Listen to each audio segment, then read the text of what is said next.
Before we begin this story, take the opportunity to subscribe to the channel and turn on notifications, because here you will find more dark tales, real mysteries, and stories that defy logic.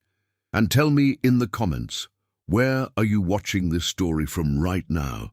Because this isn't just another story about an old mansion. It's a dive into something the city itself tried to forget. New Orleans, 1834. The city breathed a constant contrast between the glitz of aristocratic salons and the invisible weight of ancient secrets that seemed to inhabit every narrow, fog-shrouded street. Among imposing mansions and gardens that concealed more than they revealed, stood the residence of Countess Delphine LaLaurie, a figure respected by the local elite, known for her elegance, refinement, and generosity at social events. In the eyes of society, she was a woman of impeccable presence, always enveloped in fine fabrics and measured words, someone who symbolized prestige and tradition. However, on the edges of this carefully constructed image, small cracks of unease began to appear. Servants disappeared without convincing explanation. Newly hired employees left the mansion within days, claiming illness, confusion, or simply refusing to comment on what they had witnessed. Discreet rumors circulated among the markets and docks, always stifled before gaining enough strength to become open accusations. Still, something about that house seemed to provoke a discomfort that could not be ignored, as if its walls held more than the architecture allowed to be seen. On the other side of this story, a young medical examiner, Thomas Whitaker, arrived in the city from New York. A man of rational thought and analytical mind, he had been informally called upon by local authorities to assist in the investigation of a series of deaths considered inexplicable among enslaved people and domestic servants. His initial interest was scientific, almost emotionally detached, driven by the pursuit of understanding physiological and behavioral patterns. However, upon setting foot on New Orleans soil, he realized that logic seemed to blend with something denser, almost suffocating, as if the city itself resisted being fully understood. Thomas had no ties to the local elite, and therefore his presence was met with a certain coldness disguised as courtesy. Even so, he began to notice details that escaped the others: avoided glances when the name LaLaurie Mansion was mentioned, excessively long pauses in seemingly banal conversations, and a collective tendency to shut down any subject that touched upon that specific residence. The more he investigated, the more he realized it wasn't just common fear, but something deeper, a kind of silent pact among the town's inhabitants not to look directly at what might be happening there. During one of his visits to the local hospital, Thomas came across incomplete medical records of individuals who had worked at the mansion. The accounts were fragmented but consistent on one disturbing point: signs of extreme negligence, poorly explained injuries, and states of exhaustion incompatible with any ordinary working condition. No document, however, dared to clearly name the cause. It was as if the writing itself had been restrained by an invisible force, preventing it from directly addressing the root of the problem. Meanwhile, at LaLaurie Mansion, the Countess maintained her public routine unchanged. She received guests, hosted dinners, and circulated through the halls with her usual serene demeanor. Nothing in her appearance suggested any irregularity. On the contrary, her social skills seemed to further reinforce her position of respect. However, at night, when the lights went out and the corridors became empty, rumors among the few remaining servants spoke of strange sounds coming from the upper floors, locked doors that shouldn't exist, and a constant feeling of being watched, even in the absence of any visible presence. Driven by growing unease, Thomas decided to observe the mansion indirectly, studying its entry and exit flows, mapping schedules and patterns. He noticed a space within the house's routine that no one commented on, a nightly interval in which no external activity seemed to occur, as if the residents entered a state of absolute suspension. This seemingly simple detail began to stand out in his mind as a possible key to understanding what was really happening there. The city, in turn, seemed divided between those who knew too much to speak and those who preferred to know nothing. And in this collective silence, the LaLaurie mansion remained intact, imposing, almost untouchable, as if any attempt at approach would be absorbed before it even materialized. New Orleans in 1834 was not just a city, it was an overlapping of worlds, coexisting in constant tension. French architecture still dominated the streets of the French Quarter, but echoes of the Spanish colonial past and the growing influences of American culture created a fragmented identity. This cultural mosaic was also reflected in social relations, where wealth, origin, and appearance determined not only status, but also the right to silence. Thomas Whitaker began to realize that his investigation could not be separated from this context. He was not merely dealing with a possible medical or criminal case, but with a deeply ingrained social structure where certain truths were simply absorbed and never verbalized. People did not directly refuse information. They dissolved it into evasions, changes of subject, or smiles too polite to be natural. During his first weeks in the city, Thomas frequented both medical circles and more popular spaces, such as taverns near the port and markets where free and enslaved workers mingled under constant surveillance. It was in these environments that he heard fragmented versions of stories involving LaLaurie Manor. None of them were told in full. They were always disconnected pieces, a scream heard at night, an injured figure seen being rushed away, a maid who never returned after being called to work at the house. These accounts were shrouded in fear, but also in resignation. There was a silent acceptance that certain houses belonged to a separate reality, inaccessible to the common laws of the city. And the Countess's mansion was mentioned precisely in this way, not merely as a physical place, but as an exception within the social order itself. Meanwhile, Delphine LaLaurie maintained her public presence with almost theatrical precision. Her parties were attended by wealthy merchants, officials, and members of the local elite. On these occasions, she demonstrated absolute control of the environment, conducting conversations naturally and displaying a hospitality that reinforced her reputation. However, some more observant guests reported minor inconsistencies. Servants who avoided eye contact, prolonged silences when asked to go upstairs, and a persistent feeling that certain areas of the house were deliberately inaccessible.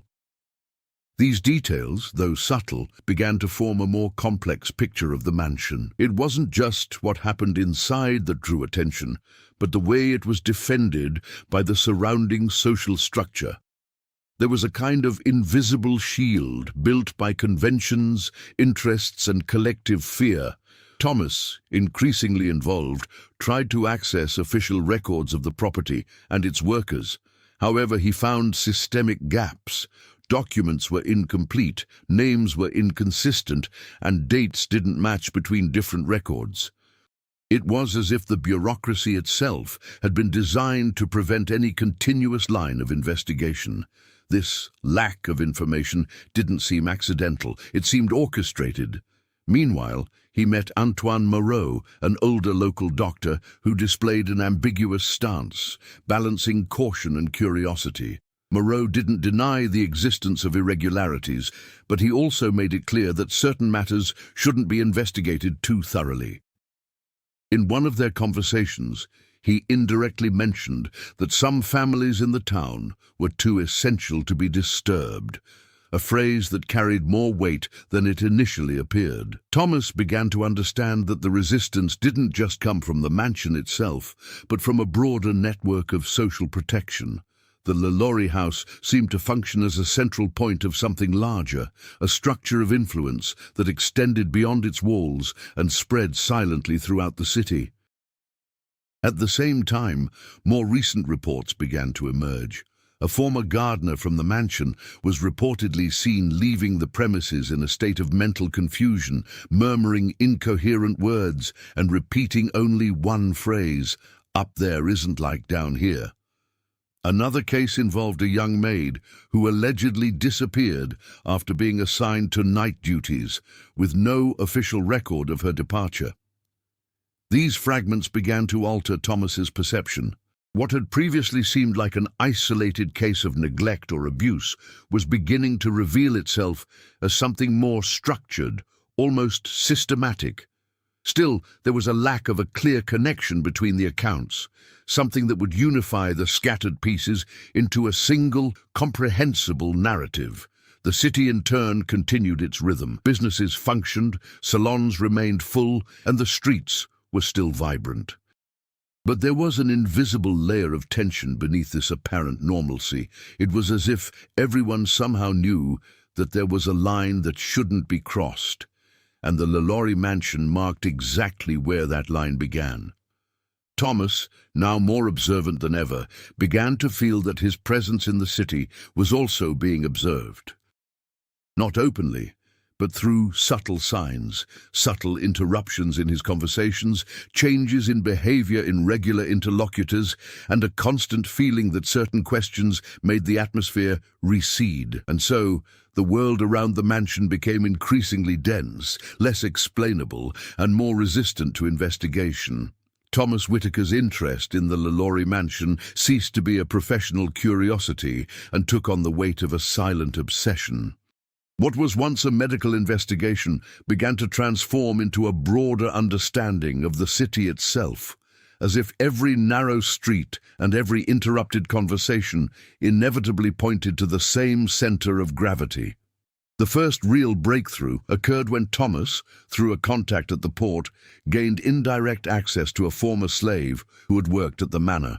The man was frail, living in precarious conditions, but still lucid enough to speak.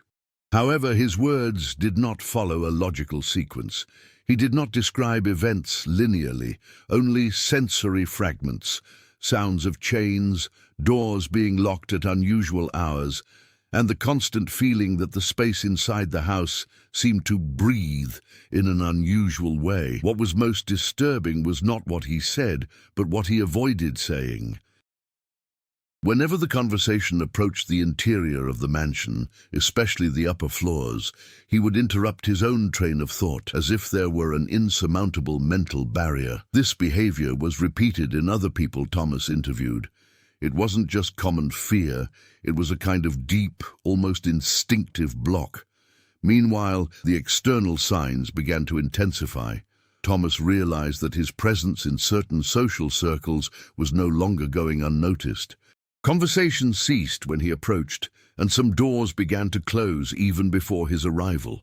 There was no direct confrontation, but a clear change in behavior around him, as if his investigation was creating invisible waves of discomfort. LaLaurie Mansion, meanwhile, remained unchanged in its public appearance. Delphine continued to be seen at social events, maintaining her impeccable demeanor. However, small reports began to recur more frequently among employees of other nearby residences, metallic sounds coming from the direction of the mansion at night, lights turning on at improbable hours, and figures moving in the upper windows, always in areas not open to the public. Thomas then decided to intensify his indirect approach. He began to map the house's movement patterns more precisely, observing delivery times, visits, and employee movements. It was then that he noticed something unusual. There was an almost mechanical regularity in the external routine, but no clear correspondence with internal activities. It was as if the visible life of the mansion was only a superficial layer, disconnected from any real dynamics occurring within it. This discrepancy between appearance and internal workings began to become the central focus of his investigation. The more he analyzed, the more evident it became that the mansion operated under its own rules, distinct from the rest of the city. At the same time, Antoine Moreau approached him again, this time with a more direct tone. Without openly admitting any wrongdoing, Moreau suggested that Thomas halt his investigation. The argument was neither legal nor moral, but practical. Certain structures, according to him, could not be altered without unpredictable consequences for everyone involved. This warning, though vague, carried an implicit weight of experience. Thomas refused to back down. With each new piece of information, the feeling that something was deliberately hidden grew stronger. It wasn't just the possibility of isolated crimes, but the existence of a system sustained by collective silence. The conflict began to escalate to a more dangerous level when one of Thomas's sources disappeared a few days after providing preliminary information. There were no clear signs of violence or a planned escape. He simply vanished. This disappearance, while not officially linked to the mansion, had an immediate effect on the behavior of those around Thomas. Their willingness to talk decreased drastically. The city seemed to react to the investigation like a sentient organism, adjusting itself to neutralize any disturbance. Thomas realized he wasn't just dealing with individual resistance, but with a kind of collective containment mechanism. Meanwhile, new rumors surfaced about nighttime activity inside the LaLaurie mansion. A former street security guard reported seeing unusual movement involving the transport of heavy objects during the early morning hours, always covered and discreetly taken inside the residence. None of these reports could be directly confirmed, but their repetition in different sources began to form a disturbing pattern. The tension increased, not only because of the content of the discoveries, but also because of how incomplete they always seemed. Each answer led to a new gap. Each piece of evidence opened up space for more unanswered questions. Thomas began to realize that his own safety was becoming unstable. Small incidents began to occur around him. Documents temporarily disappeared, appointments were cancelled without explanation, and even his medical records were reviewed without his direct authorization. Nothing was serious enough to warrant a formal accusation, but the accumulation of these events created a constant feeling of increasing isolation. At this point in the investigation, the LaLaurie mansion ceased to be merely an object of study and became an active presence in the plot, not through direct action, but through its ability to influence the behavior of everyone around it.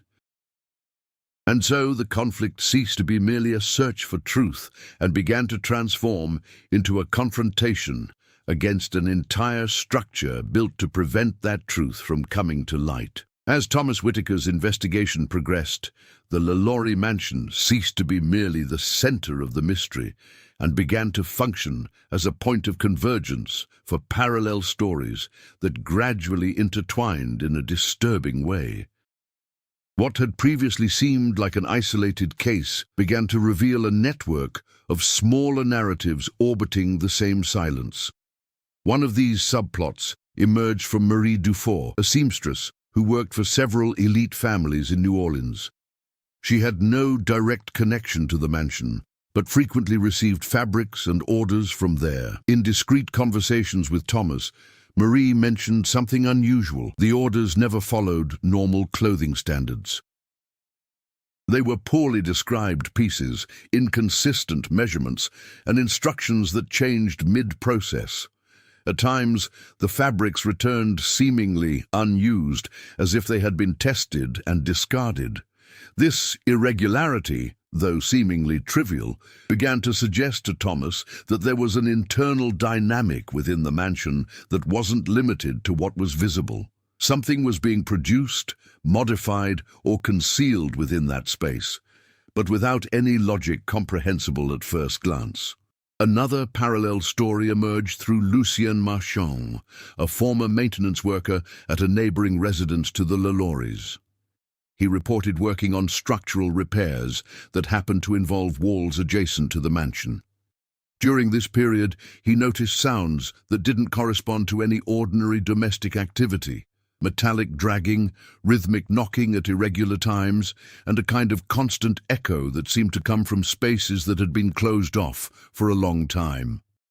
Lucien couldn't pinpoint the exact source of the sounds, but he stated that the structure of the area itself seemed different, as if certain areas were built with thicknesses or materials incompatible with the rest of the city. This observation, while technical in origin, reinforced the idea that the mansion possessed an internal architecture that did not follow conventional patterns. Meanwhile, Thomas began to notice that some people indirectly involved in his investigation were progressively distancing themselves. There were no direct confrontations, just a silent withdrawal. Informants stopped responding, meetings were cancelled without justification, and even previously trusted contacts began to show hesitation in continuing to collaborate. This movement did not appear to be explicitly coordinated, but it displayed a worrying consistency. It was as if the information network itself was being gradually undone, not through destruction, but through dissolution. At the same time, the city continued to function as usual. Crowded markets, private parties, and social gatherings went on without interruption. However, Thomas began to notice that certain names rarely appeared together at recent events. Some families avoided indirect mentions of the mansion, even in neutral contexts. The silence wasn't just about the case, it was about any possible association with it. One of the most delicate subplots emerged when Thomas found old records of medical admissions to local institutions. Some names matched people who had worked at the LaLaurie mansion at different times.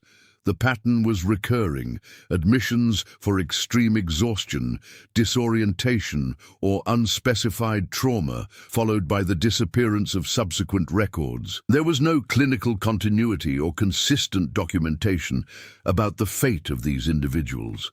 This fragmented data suggested that there was an ongoing cycle of people entering and disappearing from the mansion, but without any formal recorded explanation.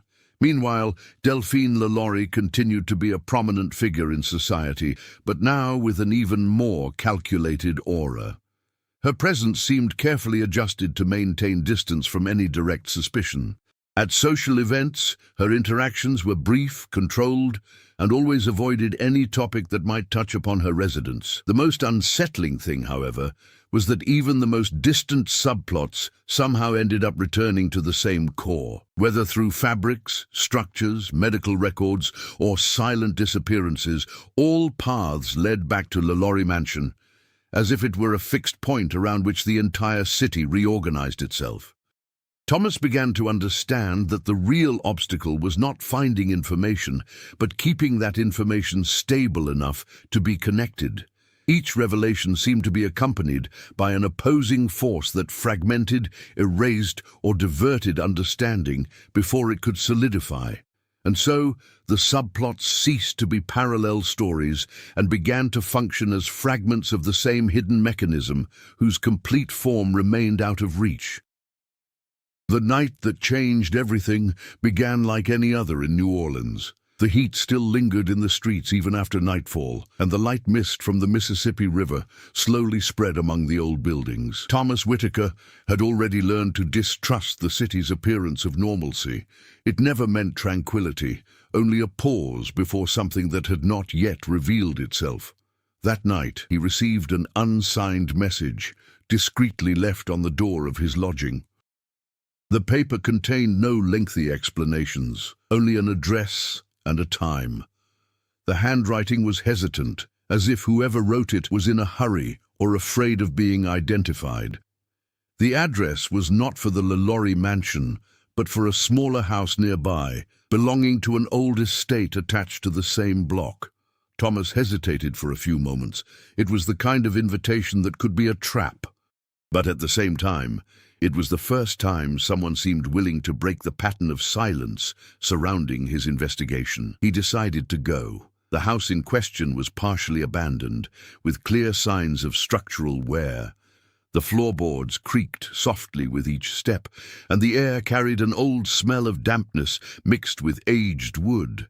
There was no interior lighting other than a single candle lit at the end of the hallway. When Thomas entered the indicated room, he found a man seated, his face partially obscured by shadow. He was a former city records administrator, someone who had worked directly with property documentation and contracts. His condition was one of evident physical and emotional exhaustion, as if he carried something that had slowly corroded him over time. Without formal introductions, the man spoke bluntly. There were records that should no longer exist. Documents that underwent constant revisions, replaced versions, and files that were systematically reclassified without official explanation. And in all of them, the LaLaurie mansion appeared as a recurring point of inconsistency. He revealed something even more disturbing. Certain names linked to the mansion not only disappeared from the records, they were replaced by equivalents, as if history itself were being rewritten to maintain an appearance of continuity. It wasn't just concealment, but reorganization. Before the conversation could progress, the man stopped abruptly, his eyes fixed on a point behind Thomas, and his expression changed instantly. There was no shout, no explanation, just a sudden, absolute silence. When Thomas turned around, there was no one visible in the doorway, but the feeling of presence was undeniable. Not as a clear physical figure, but as a perception that the atmosphere had shifted in density, as if the house itself had adjusted to what was being said there. The man then handed Thomas a small, rusty key. Without saying anything more, he asked him to go to LaLaurie Manor that very night, not as a researcher, but as someone who needed to see something that wasn't recorded in any document. Thomas tried to get more information, but the man was no longer responding coherently. It was as if the simple act of revealing it had consumed his ability to continue. With no other option, Thomas went on alone. Approaching the mansion at that hour of the night was unlike anything he had observed before. The structure seemed more closed off, more compact, as if consciously less accessible. The upper windows were dark, but not empty. There was a persistent sense of occupancy, even without visible movement.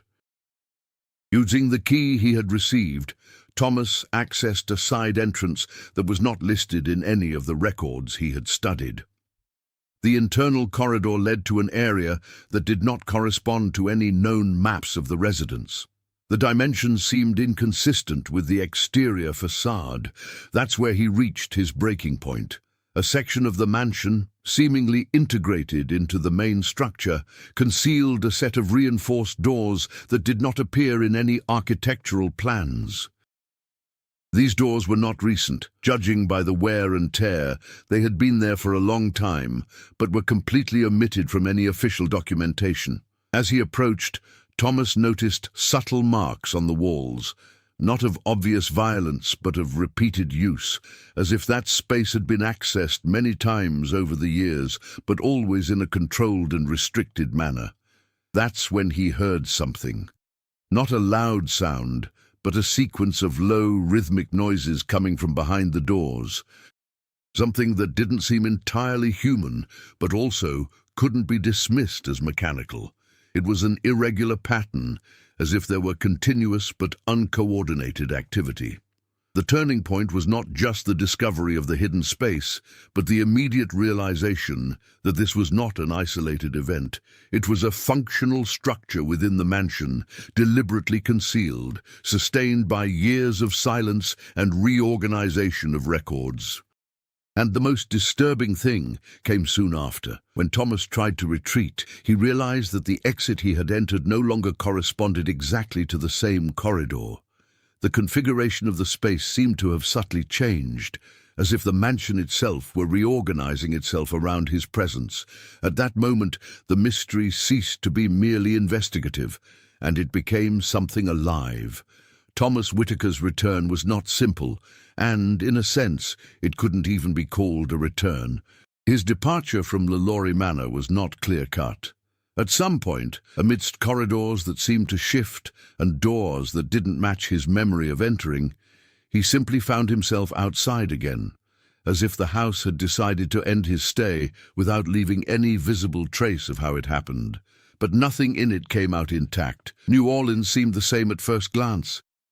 The streets remained damp under the constant heat. The streetlights still flickered on the corners, and the city's routine continued as if nothing had changed. However, for Thomas, something fundamental had broken. The sense of continuity between what he saw and what he understood was no longer reliable. The first consequence came silently. He tried to report what he had seen to the medical contact he still maintained in the city. The response was neither direct denial nor open disbelief. It was something more subtle, a gradual interruption of the conversation, as if the interlocutor's own interest was being drained as the details were mentioned. In the end, the subject simply ceased to exist between them, without conflict, without discussion, just a natural closure that seemed imposed from the outside in. In the following days, Thomas realized that his investigation was being progressively erased. There was no explicit persecution, but a reorganization around him. People who had previously helped him became inaccessible. Records he consulted were no longer available or had been updated with incomplete versions. Even the name of the LaLaurie mansion, in certain circles, seemed to be avoided with more care than before, not out of fear of him, but out of apprehension of any recent association. The most unsettling thing, however, was the ongoing psychological effect of what he had witnessed. Thomas began to experience lapses in perception, as if his memory were trying to rearrange events that no longer fit into a stable, logical sequence. At times, he had the feeling that certain details of the mansion changed when he tried to remember them precisely. It wasn't ordinary forgetfulness. It was an instability in the very way memories were formed. Meanwhile, the city reacted even more strangely to his presence. In public gatherings, people avoided prolonged conversations with him. There was no hostility, just a gradual disconnection, as if his personal narrative could no longer be integrated into the collective daily life of the city. It was as if he had crossed an invisible line that made him incompatible with the normal functioning of local social relations. Delphine LaLaurie, on the other hand, continued to appear at social events, but now with an even more calculated presence. There were no signs of a direct reaction to what Thomas had discovered, but her image seemed more controlled, almost rigid. Some guests reported that her speech had become shorter, more precise, as if each word were measured to avoid any possibility of deviation. Meanwhile, indirect consequences began to emerge among those who had somehow been close to the investigation. Antoine Moreau, the doctor who had previously issued veiled warnings, began to completely avoid any contact. There was no formal explanation, just a progressive absence. Other contacts disappeared from communication records or simply stopped responding, as if their connections with Thomas had been silently severed. The city seemed to be readjusting its own internal connections to eliminate any remaining instability. Thomas, now isolated, tried to mentally reconstruct what he had seen inside the mansion, but encountered increasing difficulties, not only because of the complexity of what he had witnessed, but also because of how his own memories seemed to resist complete consolidation. It was as if the content was kept in an unstable state, always on the verge of reorganizing itself into something different. This instability generated a new consequence, doubt about his own interpretation of events, not as common rational doubt, but as a gradual erosion of certainty. He could no longer state with complete conviction what was physical structure, what was altered perception, or what might have been induced by the mansion's environment. And yet, one certainty remained intact, resistant to any fragmentation. What existed within the LaLaurie mansion was not merely a collection of isolated events. It was something that exerted a continuous influence, even from a distance. The city continued to function, but now, to Thomas, it seemed divided into two layers, one visible, orderly, and coherent, the other silent, which rearranged people, information, and memories without leaving clear traces of its actions. And in this division, he began to understand that the true impact of the mansion wasn't just in what it concealed. but she kept rearranging things even when no one was watching. After the consequences of the raid on LaLaurie Mansion, Thomas Whitaker could no longer rely on the same version of himself that had arrived in New Orleans. The rational doctor, guided by logic and scientific observation, still existed, but he was fragmented, as if part of him had remained trapped in what he saw, and another part had been forced to continue functioning outside. In the early days, he tried to resume his investigative routine. He organized notes, reviewed old records, and sought to reconstruct a coherent timeline of events. However, each attempt at systematization encountered the same obstacle: gaps that seemed not merely a lack of information, but deliberate breaks in the continuity of thought. There were times when he read his own notes and found it difficult to recognize the order of events as something stable. The transformation didn't happen explosively, but gradually. Thomas began to realize he needed to change his approach. An investigation based solely on documents and direct accounts was no longer sufficient. LaLaurie Mansion didn't operate within the same rules he knew, and insisting on that meant remaining trapped in a logic that the very object of study had already surpassed. It was at this point that he began to observe not only what was said, but also what was consistently left unsaid. Small pauses in conversations, hesitations before certain names, subtle changes in behavior when specific topics arose. He began to treat silence as an active element, not as an absence. This shift in perception marked the beginning of a new phase in his development. Thomas stopped seeking only direct evidence and began studying patterns of evasion. Instead of asking, "What happened?" he started observing what the environment is trying to prevent from being asked. At the same time, his personal behavior also changed. He became more reserved, not by conscious choice, but through a kind of internal adjustment. Long conversations exhausted him more quickly. Social environments began to seem excessively noisy, not in sound, but in irrelevant information. It was as if his perception had been recalibrated to capture only what carried real tension. This transformation brought an unexpected effect, a heightened sensitivity to the city's hidden patterns.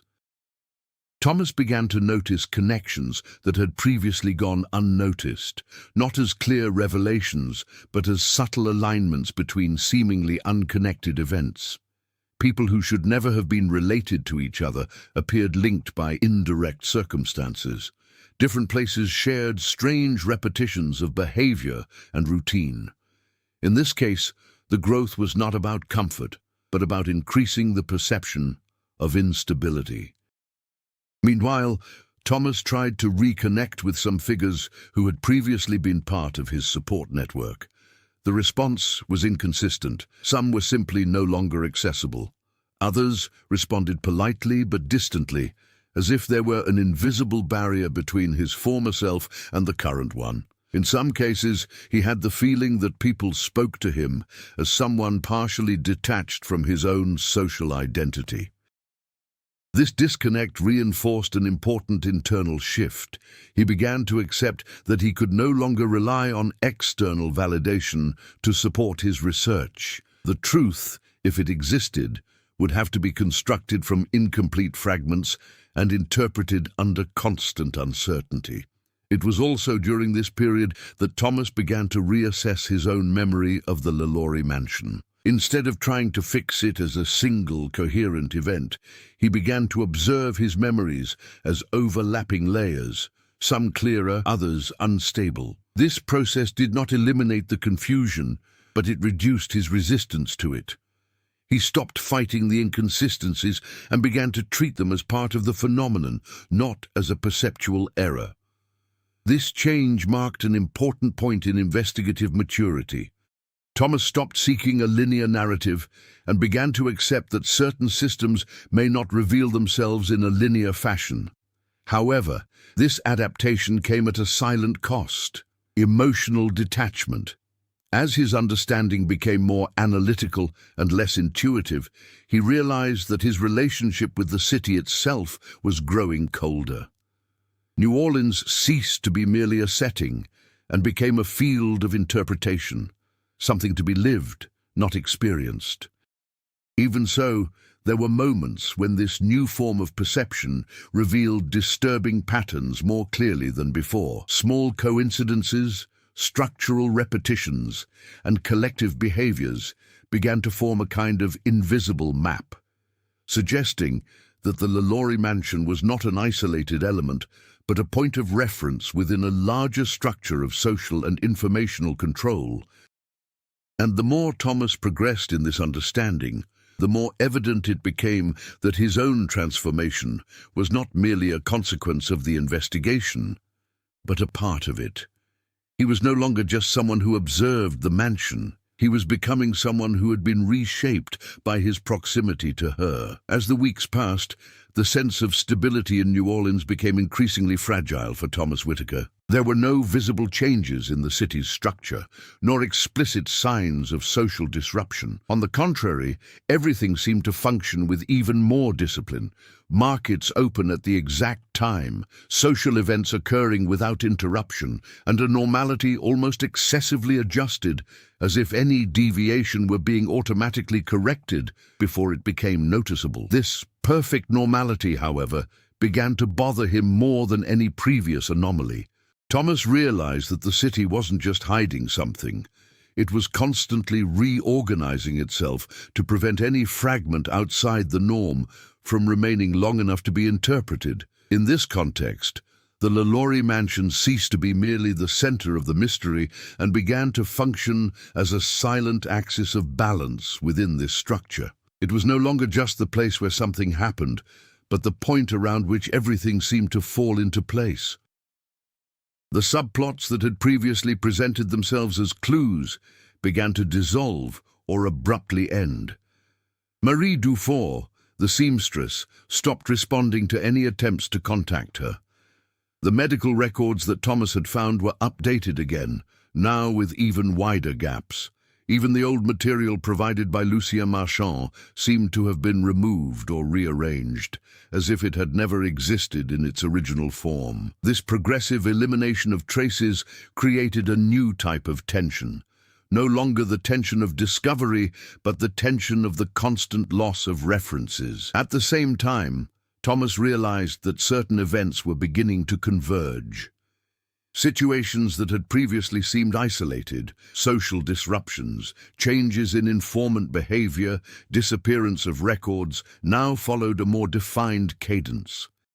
There was a gradual acceleration, as if different layers of the city were being synchronized toward a specific point. He also began to notice something even more unsettling. Some people seemed to anticipate his actions, not clearly or consciously, but through subtle reactions that occurred even before he initiated certain investigative approaches. It was as if the city was responding not to what he was doing, but to what he was about to do. This realization definitively marked the preparation for the climax. Thomas understood that he was no longer just investigating a hidden system. He was inside a system that had already identified his trajectory some time ago. Meanwhile, the LaLaurie mansion remained formally inaccessible. No invitations, no openings, no apparent flaws in its social protection structure. However, the silence surrounding it had become even denser. Even indirect mentions were avoided with greater precision, as if the mere act of naming it could disrupt the city's equilibrium. It was during this period that Thomas made a critical decision. He would no longer try to piece together fragmented evidence. Instead, he would seek a direct breaking point, something that did not depend on external confirmation, but on confronting the structure itself. This change in strategy did not stem from impulsive courage, but from a growing understanding that traditional investigation had reached its limit. Everything that could be erased had already been erased. Everything that could be rewritten had already been rewritten. Only the core of the phenomenon remained. The preparation for this final step, however, was not merely practical, it was psychological. Thomas began to mentally review everything he had experienced, not to find inconsistencies, but to accept the unstable totality of what he had witnessed. He understood that the greatest difficulty would not be re-entering LaLaurie Mansion, but maintaining his stable perception within something that seemed to constantly rearrange the reality around him. At the same time, more subtle signs began to emerge. In isolated moments, he perceived the sensation of being watched even in neutral spaces of the city, not as direct surveillance, but as a kind of distributed attention. There was no face, no form, only the impression that his approach to the core of the problem had been fully recognized. The city now seemed to be holding its breath, and the LaLaurie Mansion, in absolute silence, seemed to be preparing the space for what was to come. Thomas no longer had any doubt that the next move would be more than just a discovery. It would be a direct confrontation with something that no longer needed to hide. The night Thomas Whitaker returned to the LaLaurie Mansion seemed no different from any other in New Orleans, but there was a kind of artificial stillness in the air, as if the city had been suspended. The streets were less busy than usual, and even the sounds of the river seemed muffled, distant, almost respecting an invisible boundary that no one dared to cross. Thomas walked alone. There were no more support networks, no informants, nor the illusion that anyone could accompany him to that point. All that remained was the final decision to confront directly what had been reorganizing itself around him since the beginning of the investigation. LaLaurie Mansion appeared before him as always, imposing, silent, and perfectly composed, but this time the feeling was different. It wasn't just a building observing the city, it was a system conscious of its own integrity. The side entrance he already knew seemed to no longer require a key. As he approached, the passage opened with an unsettling naturalness, as if his presence had already been anticipated and incorporated into the structure of the house. This detail, instead of easing his tension, reinforced the perception that he wasn't invading anything. He was being admitted. The interior of the mansion no longer followed a stable architectural logic. Corridors that were once linear now seemed to bend in directions impossible to map precisely. Doors appeared in positions different from those remembered, and the ambient sound varied between absolute silence and distant noises, with no defined origin. Thomas no longer tried to rely on spatial memory. He began to follow only the sensation of density, areas where the air seemed heavier, as if something were being kept in continuous operation. That's how he got back to the hidden section. The reinforced doors that had previously marked the boundary were now partially open, revealing a space that did not correspond to any conventional domestic structure. There was no furniture, no decoration, nor any attempt at a residential appearance. It was merely a collection of rooms connected by irregular passageways, marked by an organization that seemed more functional than architectural. And at the center of that space, there was something that shouldn't exist within ordinary human logic, a pattern of repetition. It wasn't a visible machine, nor an explicit mechanism. It was an arrangement of elements, sounds, movements, presences that repeated themselves in irregular cycles, as if the house itself were continually recalibrating its internal form to keep something functioning. Thomas then realized that the fragmented accounts he had collected throughout the investigation were not pieces of an isolated crime. They were partial descriptions of a continuous maintenance system, something that had been operating for much longer than any official city record admitted. And for the first time, the idea that the LaLaurie Mansion not only hid secrets, but also sustained an active structure of reorganization became impossible to ignore. The final turning point came when he sensed their presence. Not a clear figure, nor a physical intruder, but a consciousness distributed throughout the environment.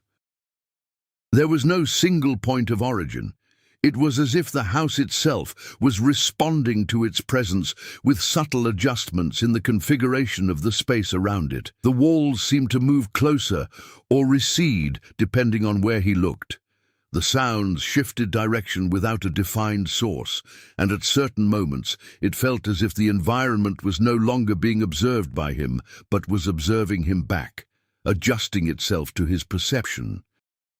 Thomas then understood the true limit of the investigation. He was not dealing with something that could be fully observed from the outside. He had already crossed the point where observer and object ceased to be separate entities.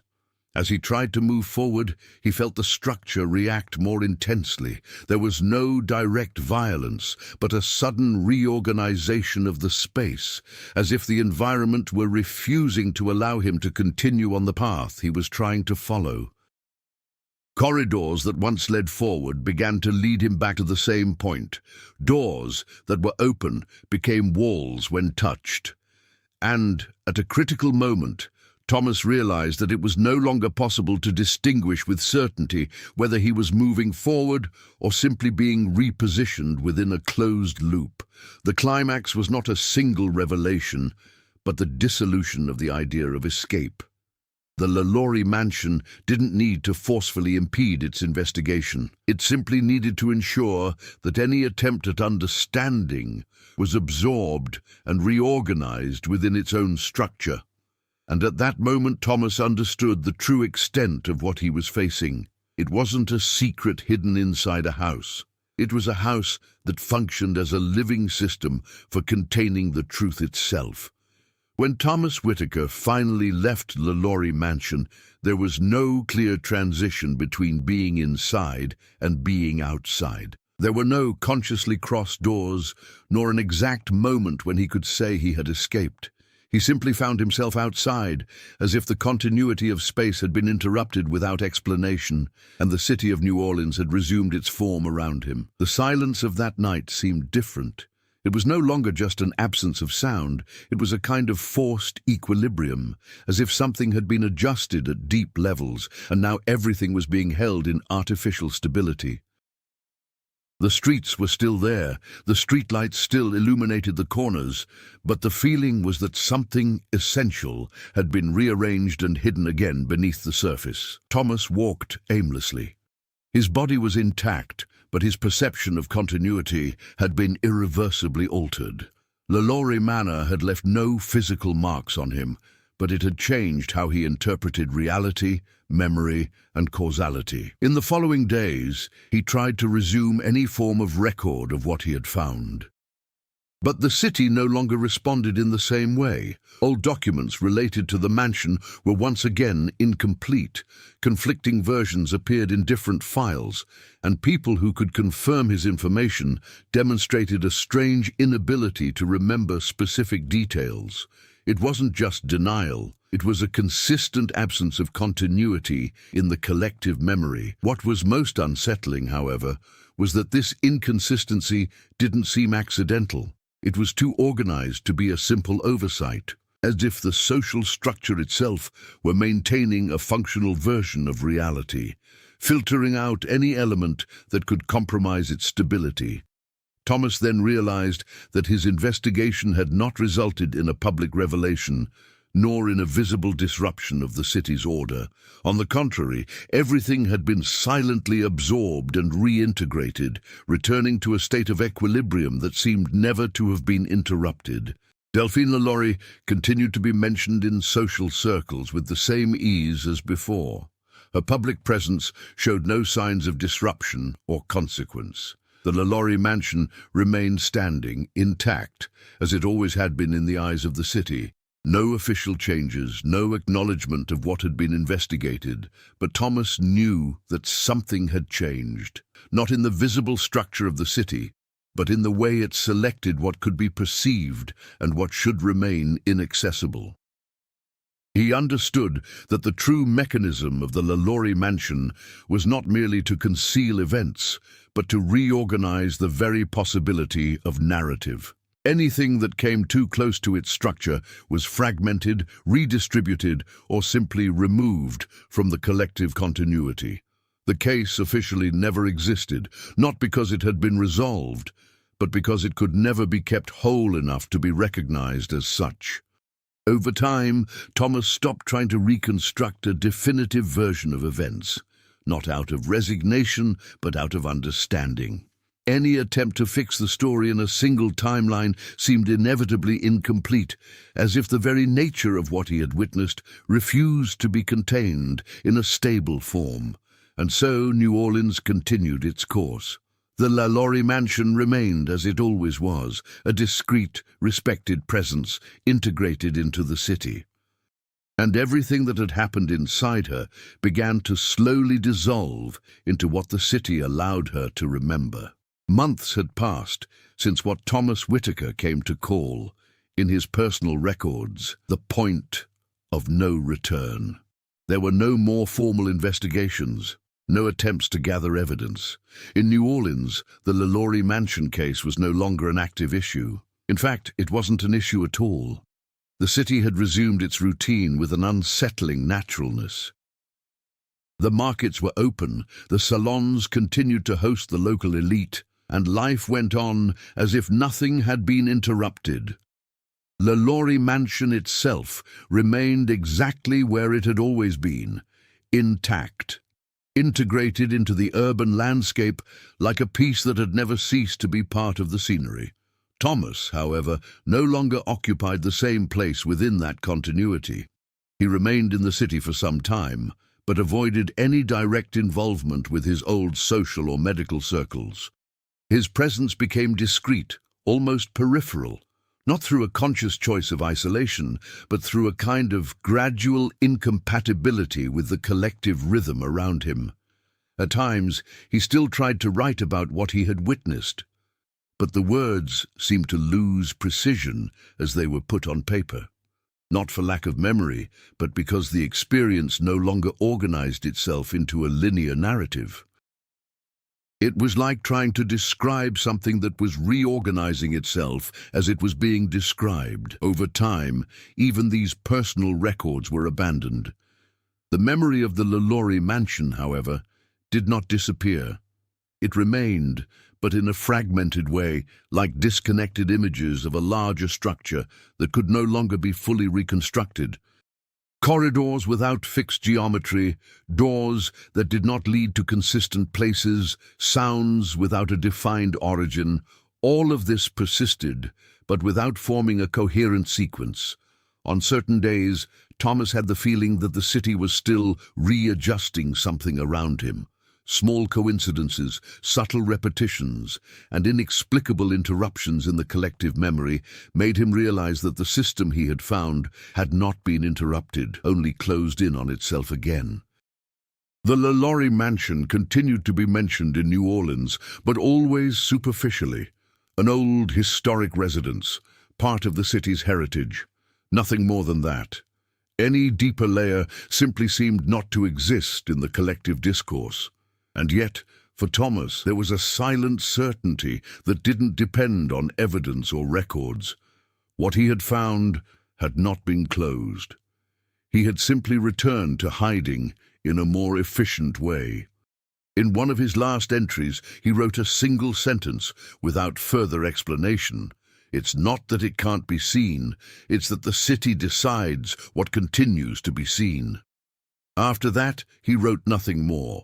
And New Orleans continued as it always had, complete, continuous, and carefully forgotten of what should not remain whole. The story of the LaLaurie mansion doesn't end clearly, perhaps because it was never meant to end clearly. In New Orleans, some narratives aren't closed. They're merely rearranged until they cease to be recognizable as something that can still be told. And that's precisely what makes this case so disturbing. It's not just about what happened inside an old mansion in 1834, but about what happens when an entire city learns to live with what it chooses not to see. Perhaps the most unsettling aspect is not the figure of Delphine LaLaurie, nor the fragments of Thomas Whitaker's research, but the very idea that there are stories that survive not through remembrance, but through the constant erasure that keeps them alive in another way.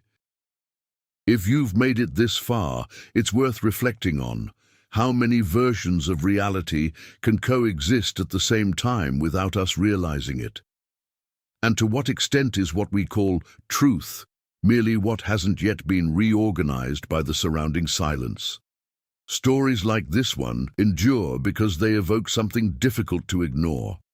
The feeling that there are spaces in history that haven't been fully revealed, only adjusted to continue existing in an acceptable way. If this type of narrative captivated you, share this story with others who also enjoy historical mysteries, dark cases, and realistic accounts with a macabre atmosphere. And tell me, do you believe that certain places can truly hide something that history itself tries to erase? What would you do if you realized that an entire city was choosing not to remember something important?